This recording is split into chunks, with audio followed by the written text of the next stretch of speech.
Hello, my name is Matthew Clifford, and I'm part of the Black Hat Hackers team, which went through the Windows 10 operating system and made several changes, about 2 dozen changes, to users, password policies, and services, and your firewall, and then a few other random things.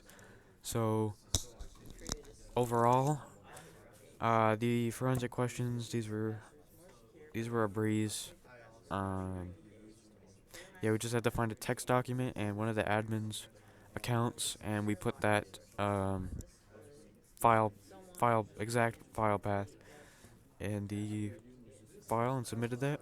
And then we also had to find out what the service name for Windows Update was, and that was WAUSERV. But the actual changes that we made, so is here. So we'll start with the password policy and the password management. We set an account lockout threshold, which just means this is for all users. They have up to 10 attempts at putting in their password. If they miss those 10 attempts, it locks them out, and this just makes it harder to guess passwords, crack passwords, anything like that. But then we also made it so all of the users' passwords have to meet complexity requirements, so they can't just be a 4-letter password or anything that is guessable. So these pretty much make it impossible to guess these passwords, and these are for all the users. And then we also set a maximum password age, which is up to 90 days for all users. But you can still change your password before the 90 days is up.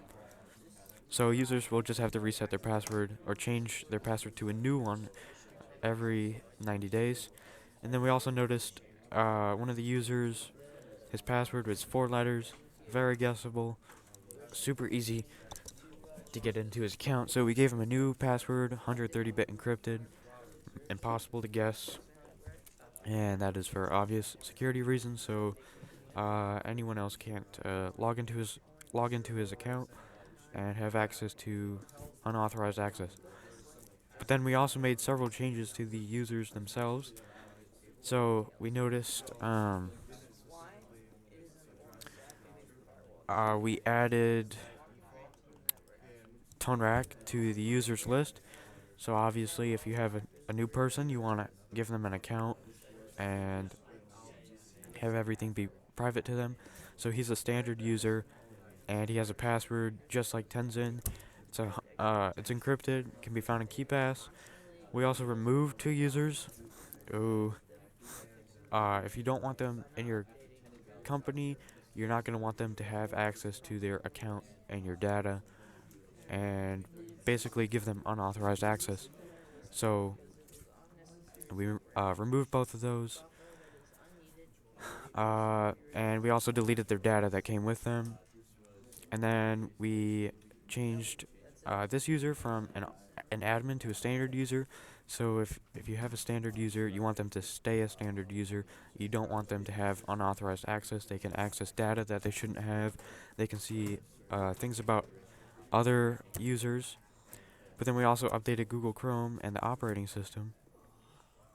So you want to update Chrome because it provides new features, uh, security measures, and overall with those new features, can improve your efficiency and working in the browser. But then we also updated the operating system, and this is for the exact same reasons as updating your browser.